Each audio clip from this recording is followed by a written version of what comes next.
possibilities of pain, transformation and healing. Please join the conversation in Zoom, the No Labels, No Walls website during the event. Enjoy!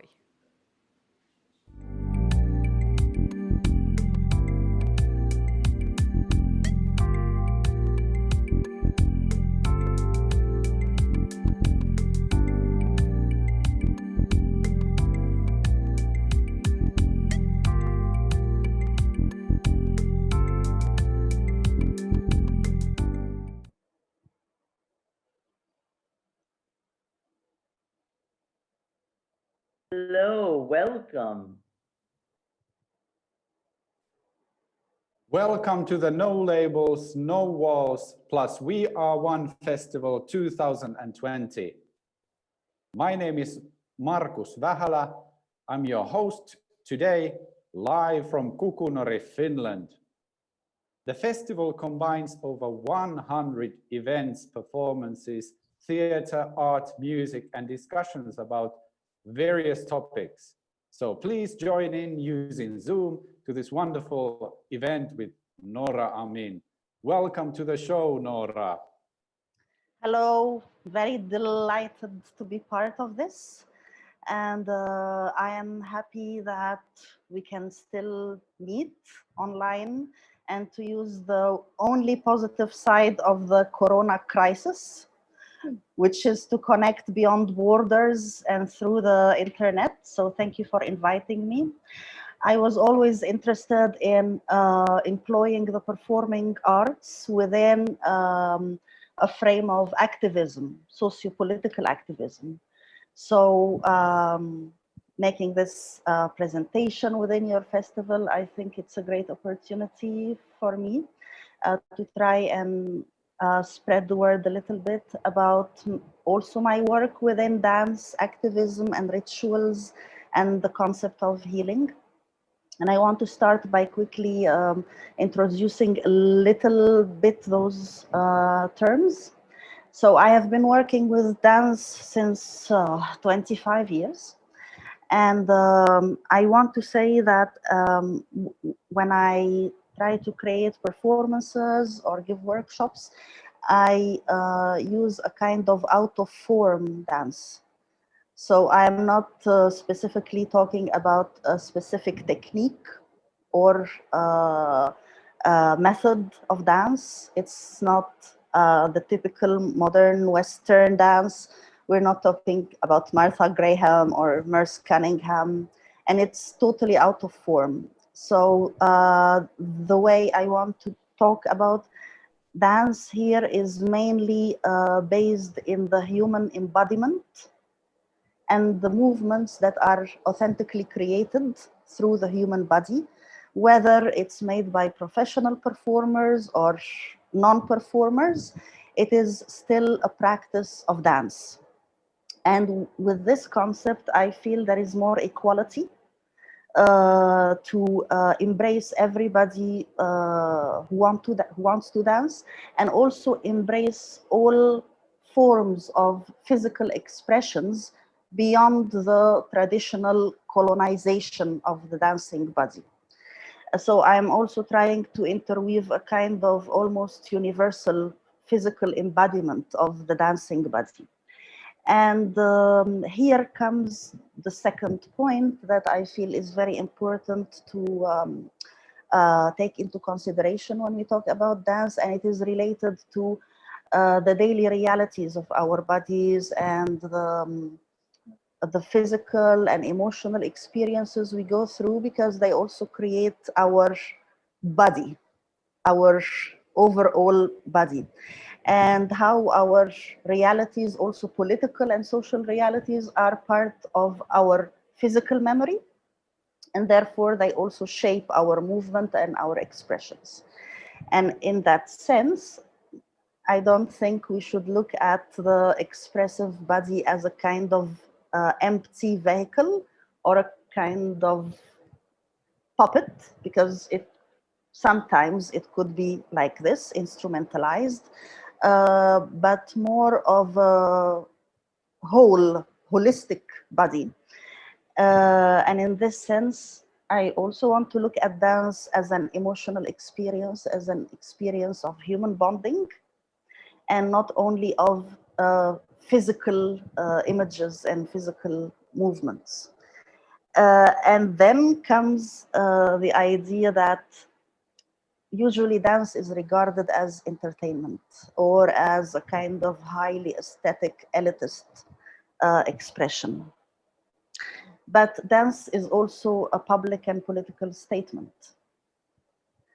And I want to look at the practice of dance from a point of view that is related to the public and political statement also of each person and each citizen. So now, after, I will say, a little digression, to give an example, also because I believe that our personal evolution is part of our professional evolution. And I am not sure that the people who are watching or viewing this are really like working within the professional field of dance, or only interested, or maybe they are more attracted to the topics of activism and healing. So for me, in 2005, I had a big incident in my life, and I think in the life of a whole community of performance practitioners in Egypt. And it was an incident of loss of many artists dying together in a venue that was burnt to ashes. And I lost the father of my daughter in that incident. But it was more importantly like a collective trauma. And it was for me the kind of opening field to try and experiment and understand how to deal with grief through the public and performative expression of the body. And I understood at that moment that if I can transform my own understanding of the situation, my own grief into a performative act, it would somehow transform the initial grief into a performative grief. And in this sense, it was for me like a big surprise to understand how performance can be a process of human transformation also through the act of performance. And how when we deal with our true emotions and biographical situations on stage, how this can be rewarding by transforming the initial real situation. Also, the sharing of the performative act brings another transformation because it opens the emotional field to spectatorship. And the projections that happen, the gaze, the encounters, they also transform the initial grief. And so this somehow reminded me, then I will move forward with this idea. It reminded me of rituals. Because at that moment, the performance became a kind of ritual, or it had a ritualistic style to it. And it reminded me how much in our modern societies, almost all over the world, in some places less than others, we are losing our social rituals. And what is the basic function of those rituals? Whether they are religious, social, or weddings, funerals. I am more a fan of funerals, of course. Grief is my topic.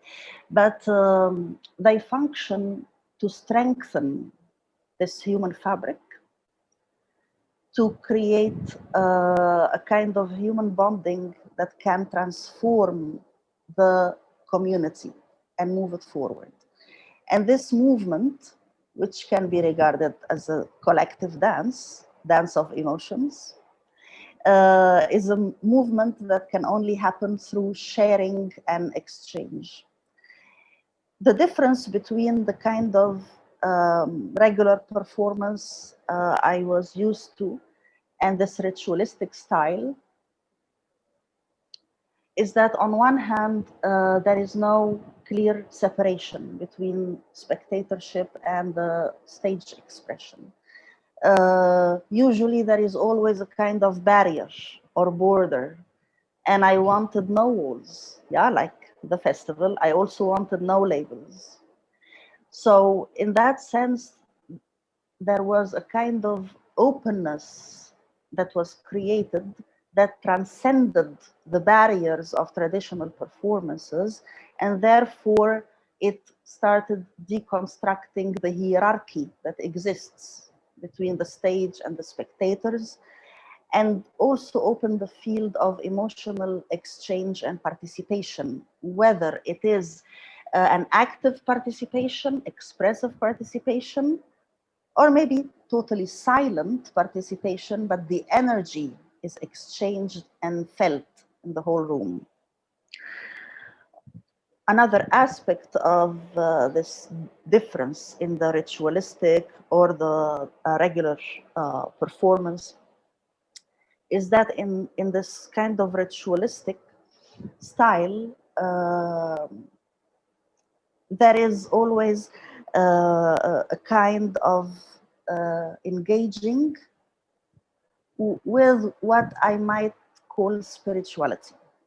Now, I'm not talking about religiosity or faith, but I'm talking about a kind of spirituality that, for instance, exists in the practices of Sufism, in the Hadra, and it exists in the dances that create with the music, with the repetitions, with the collective actions, a kind of transcendence.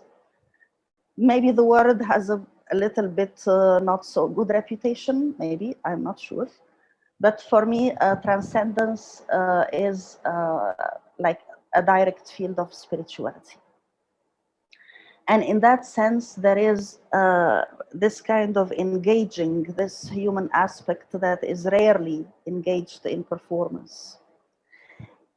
And at a certain point, it is possible for the performer or for the spectators who are part of the ritual to connect directly with their own experiences of pain, transgression, and not just watch, but this identification that happens, which you can also call it infiltration,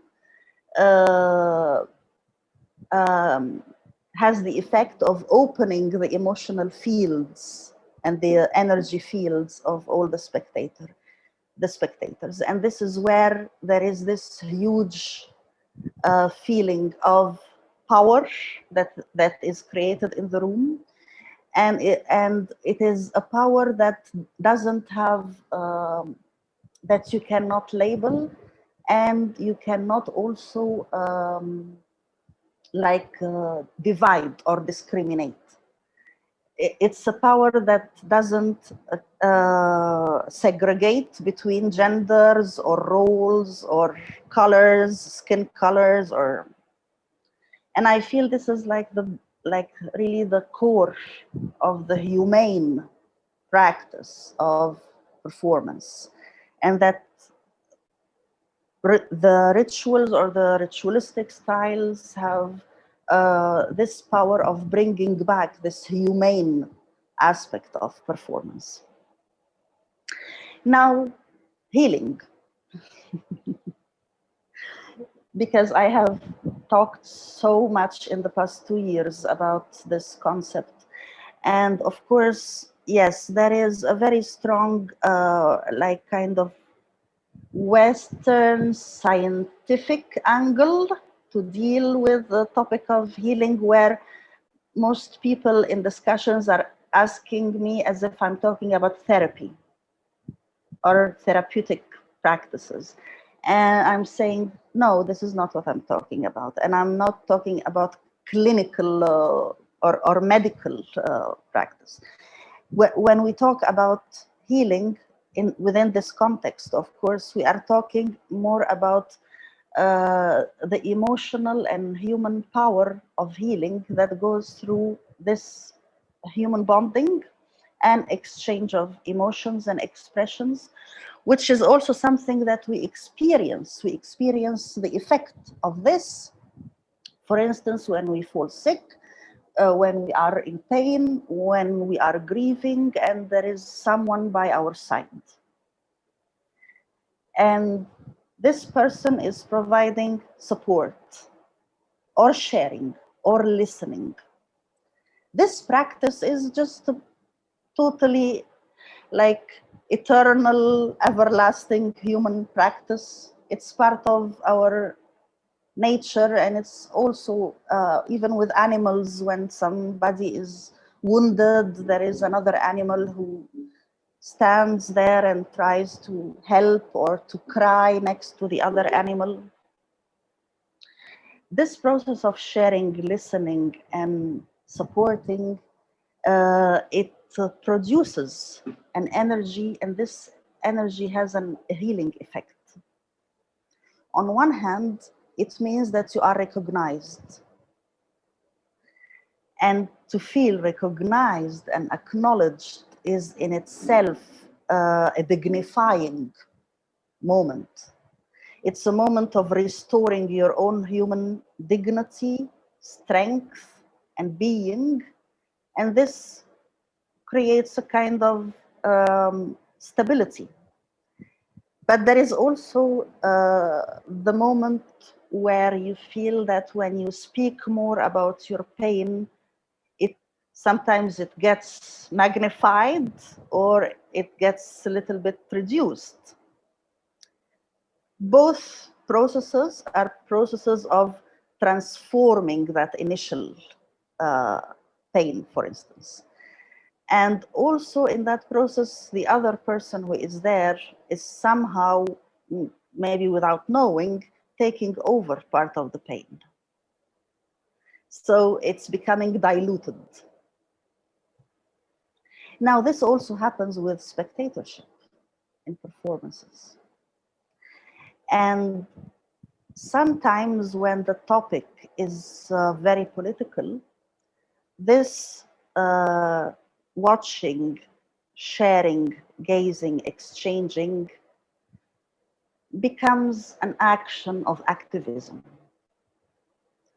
Yes, it can be healing, but it can be also a practice of activism, because then I should ask the next question: what is activism? And sometimes also there is this huge image that activism is about people going on huge protests. Yeah, I love the image. Or making very like drastic political actions. I embrace all this, but I want to remind that activism can be also a single action by a single individual, by one individual towards another. And activism can be an action also without claiming clear political aims, because you can also become activist in your own space of performance when you want to support and create solidarity for human dignity. And this is activism, without calling for the fall of the regime, without claiming that there is corruption in I don't know where, but just this sense of becoming active in claiming the right of equality, dignity, and freedom in their large sense is a clear act of activism. And it is also possible that for one individual to claim his or her right is also a form of activism. So when a performer decides to go on stage and create something that is totally coming out of their own maybe traumatic experiences, I would dare to call this an action of activism, especially if this is operating in a context where performance is totally colonized by a culture of capitalism and objectification, for instance, where this is happening in a context where there is no space for personal narratives or criticism, when this is happening in a context where maybe you are living in a society where emotions and the expressions of trauma are stigmatized and shamed. So going on stage and creating those kinds of statements could be regarded as a form of activism. Now, I think I have talked for 20 minutes. I want to share some notes about those topics. So I will read some sentences, and I hope that while reading, I want to engage in a kind of interaction with whoever is out there. So if you can say a word, one word of response, or maybe write one word in the chat box, would be lovely to collect responses and personal input. So I will say one sentence and stop and wait, and go to the next sentence, stop and wait.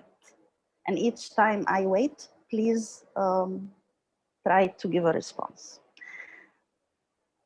Activism is mainly a practice of resistance.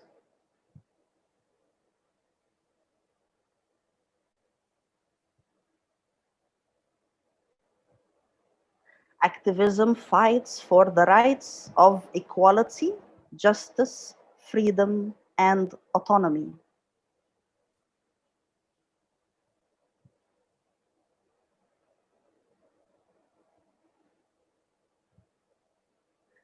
Activism starts with personal evolution.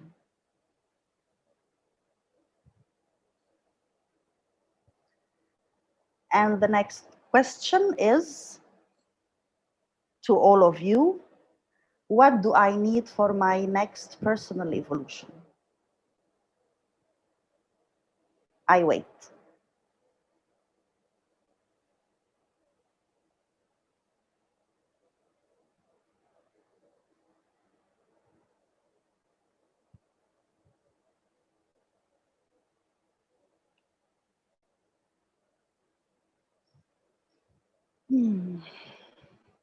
Yes. Then, activism starts from the self and extends to the rest of the world. What is myself labeled as? I wait.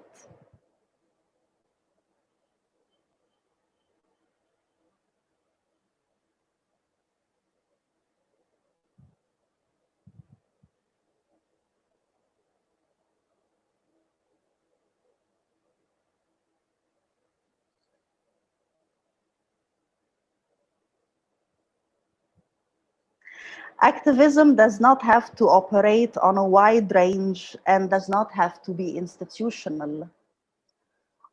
If there is one performative act you can do for your own activism, what would it be? Imagine yourself in a performative situation, and what could be the one thing you can do with this? Yeah.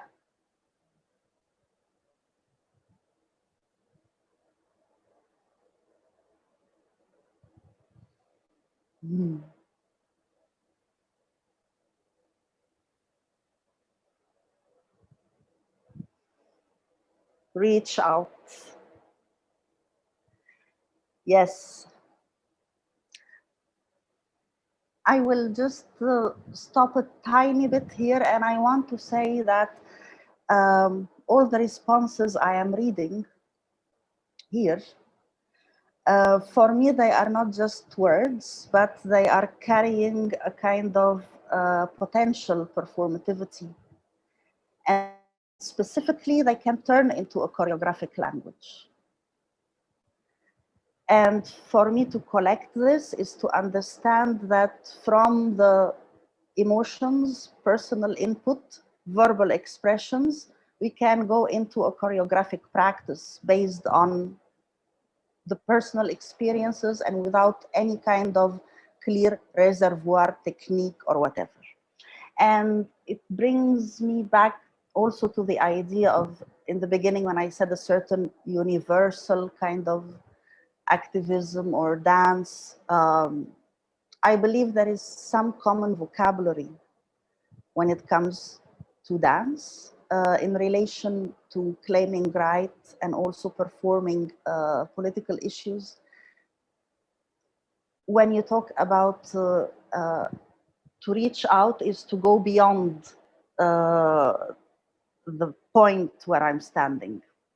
And it's also sometimes associated with the movement of literally reaching out with the hand. And actually all those movements of hand reaching out, extending the hand, are also movements of inviting for solidarity and inviting for connection. And I would say that there could be, of course, an opposite language that doesn't invite and that doesn't reach out. Okay.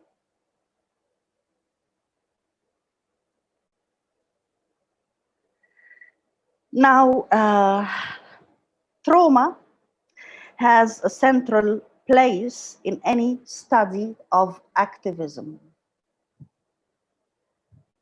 And my question is, do you think that trauma expressions have space on stage where you belong? Do you experience that? What do you see on stage that speaks to your own or to the collective trauma that your society experiences? What are the image, the possibilities?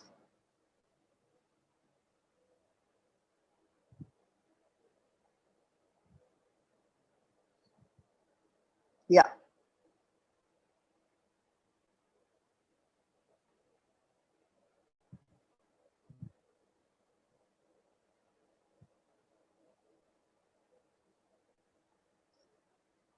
Yeah.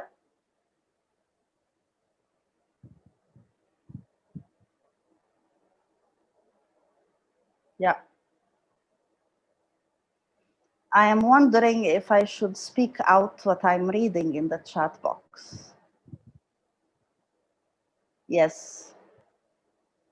A person who is crumbling down, discussions, no longer want pain, dark stage. And I want to add for me, scream. And for me, this is, yeah, transformation. Drama has always trauma. Yes, yes, yes. I want to talk about the also the scream. I mean, if we talked about the hand, now also to talk about the scream. And this is also a universal image, yes, and a universal movement. But, and I experimented with that a lot, finding out that the scream is not happening only in the face or with the mouth, that the scream can happen with the whole body. And maybe there is even, I think, a photo of me in Resurrection, one of my performances with screaming. This is what was posted for the publicity of this event. I think images of screams throughout all they are, I mean, like connections of all the struggles and traumas that were experienced. And maybe there is no difference between each and every scream. They are all screams. But in dance, we do not usually experience this screaming body. It's sort of shamed somehow, I would say. And sometimes there is like a kind of barrier towards like extreme expressions of this sort, because they do not fit into the concept of the elite of how to make expressions, dance expressions, movement expressions. So they could be called like this, like not developed expression, or it is primitive expression. For me, this kind of perspective is a perspective of colonization. And I feel it is so much necessary to bring in all those expressions that were labeled as primitive or extreme or whatever, because they directly speak to a situation and they should not be contained or polished. So then,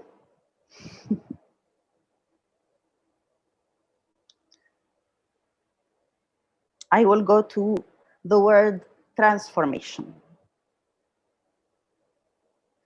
Transformation necessarily demands confrontation, whether with the self or with an other. Transformation can happen spontaneously. Transformation can happen within a physical movement.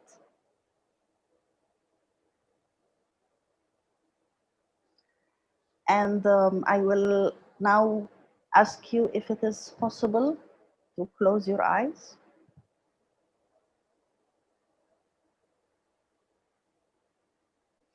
And imagine that you are screaming a very, very slow scream. It is just imagining. You do not need to do it at all, but just imagine it. And imagine that the mouth is opening very, very, very slowly until it reaches the biggest scream possible. Take your time. I'm waiting. Take your time.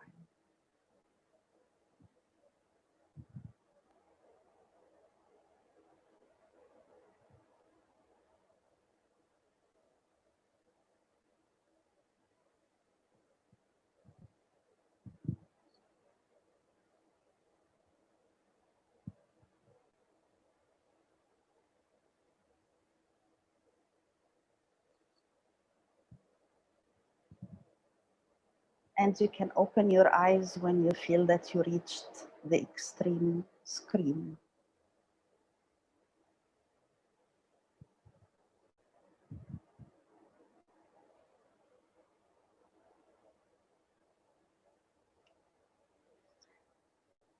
How do you feel?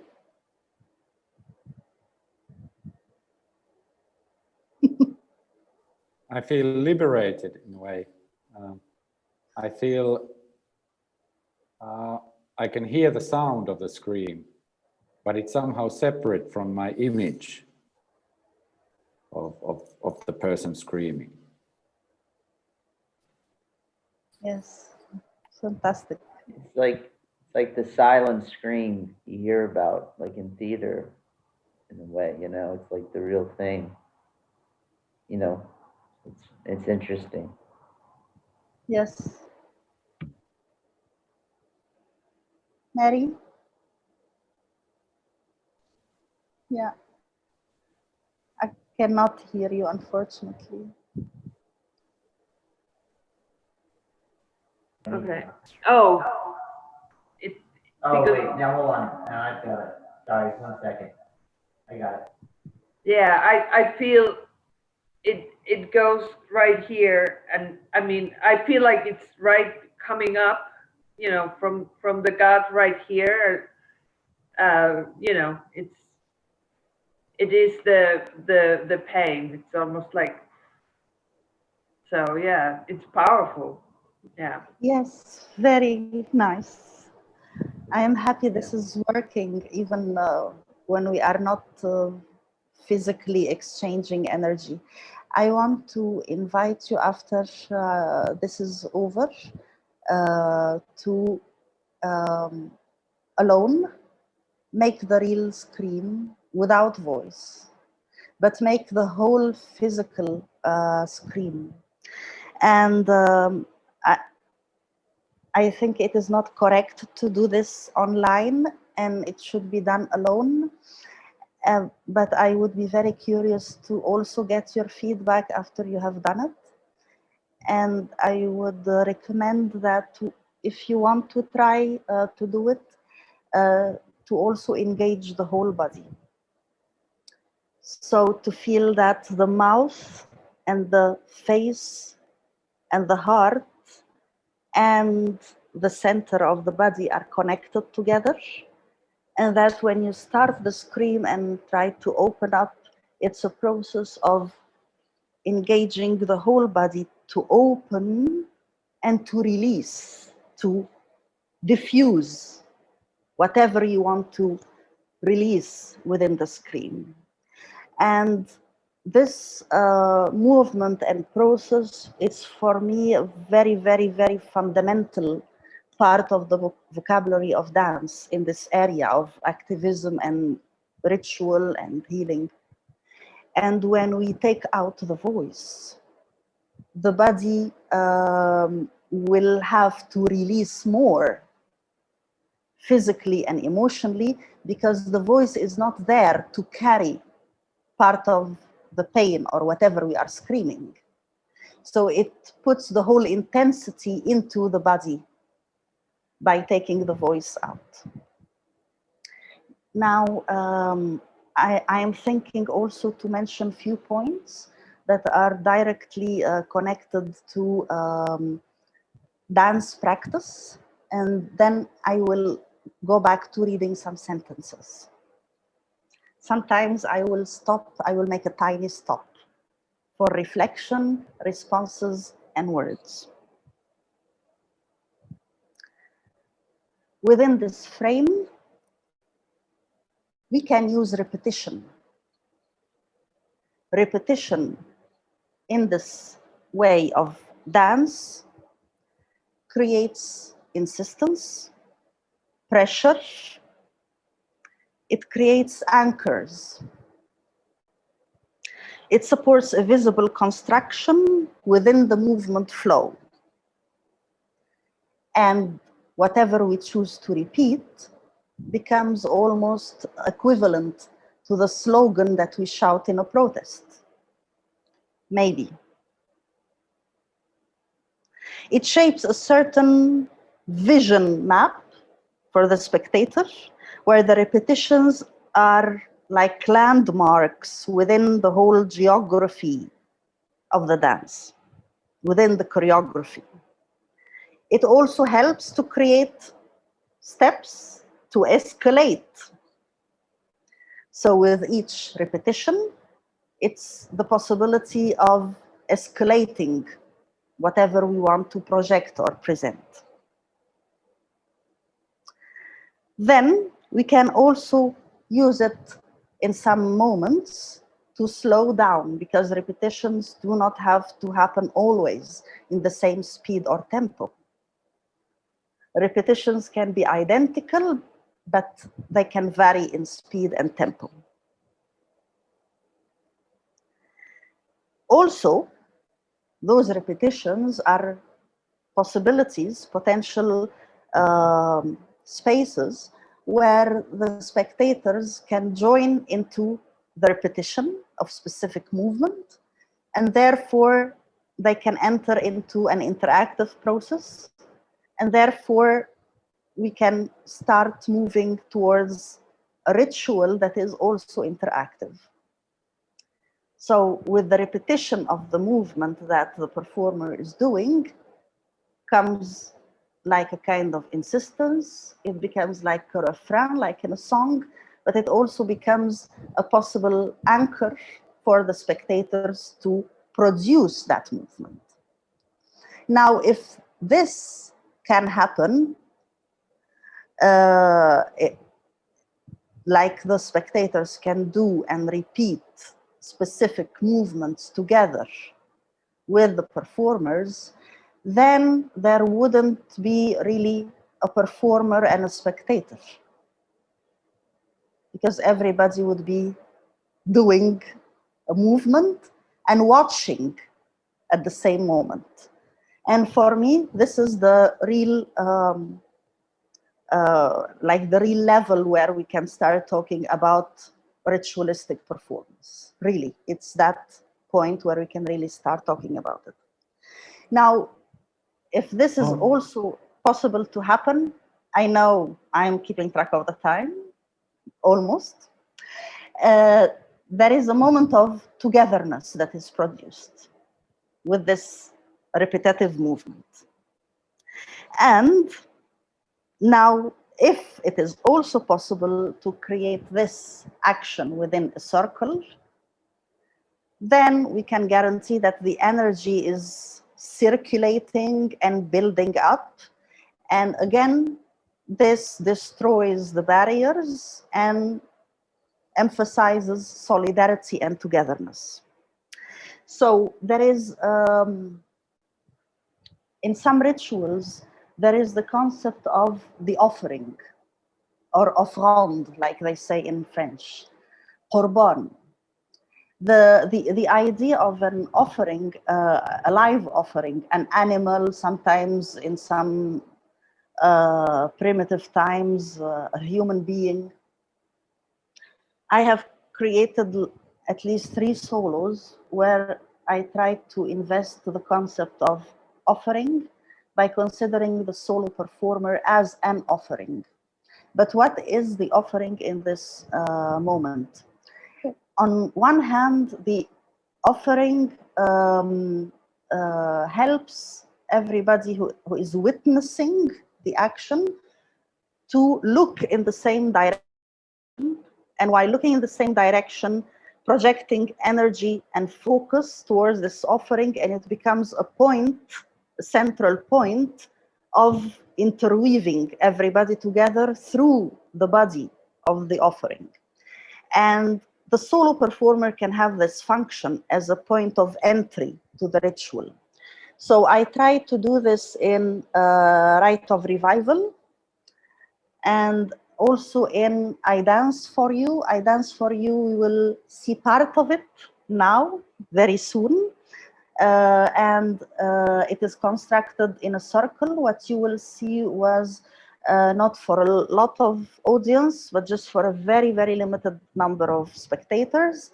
And I tried there to create the circle, the ritualistic mode, more or less, not in the extremely developed kind of ritual, but in the basic level, with the music of Yasmin Al-Baramawi, who is a brilliant musician and who is also bringing in her own emotional experience into the music and into the space. The dance there, where it's called I Dance For You, is partly also reminding that this solo performer is there to dance for you who are around in a circle, but also to remind that this is the body of a woman. And we have long traditions, universal traditions of women dancing to please other people, male and female. But we wanted to say at that moment, I Dance For You was not I dance to please you or I dance for your own gaze, but For You was aimed to all women who survived trauma and sexual violation. And it was a dance of solidarity and of reminding of the pain. We should not forget, but also of healing the pain by reminding of it and by dancing it.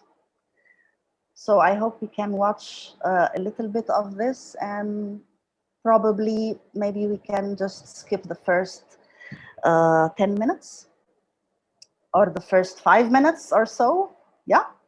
And I will be waiting until it's over.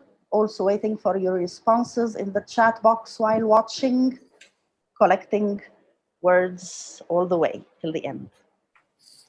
So I'll ask the studio to skip the first 5 minutes of the video and play it to the audience. Thank you. Thank you.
Wow, that was powerful, Nora. No labels, no walls movement is about learning and sharing, and I think that we have learned so much during this very short period of time. How do you see, Nora, the future together? How this kind of knowledge and learning could be shared inside our vast community of people all. I hope we can keep talking, exchanging, and creating collective rituals of collective actions. And I think we can even create those rituals without physically meeting, until the moment comes and we can meet. And I think when this happens, it will be extremely powerful in an unprecedented way.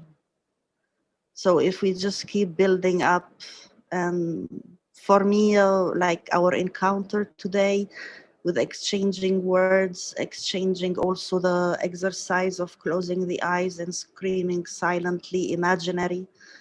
I feel if we keep doing things like this together, this is a ritual of connection and constructing our humanity again together.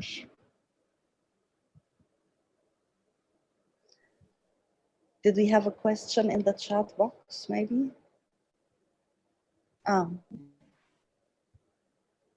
Yes, there's a question. I was interested in the spiritual element. The activities were a great way of observing the mind and getting away from the constant inner dialogue. Thought-provoking film. Many thanks. So yeah, it's very touching. Thank you, Nora. Thank you for being there. Yes.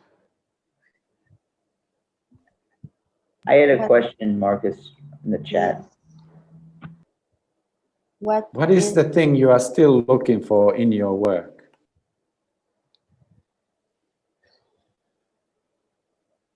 Yes, I think I'm still looking for many things. Mainly this kind of spreading this feeling of human bonding through performance, and spreading it so that at least in the performance room, it guarantees that within those people present there, we have transcended racism, sexism, and collective traumas. And I will keep doing this as many times as possible after Corona, building up small communities where within the duration of the performance and hopefully afterwards, we have transcended all those issues. Just small communities like this. And I'm counting every spectator who joins in.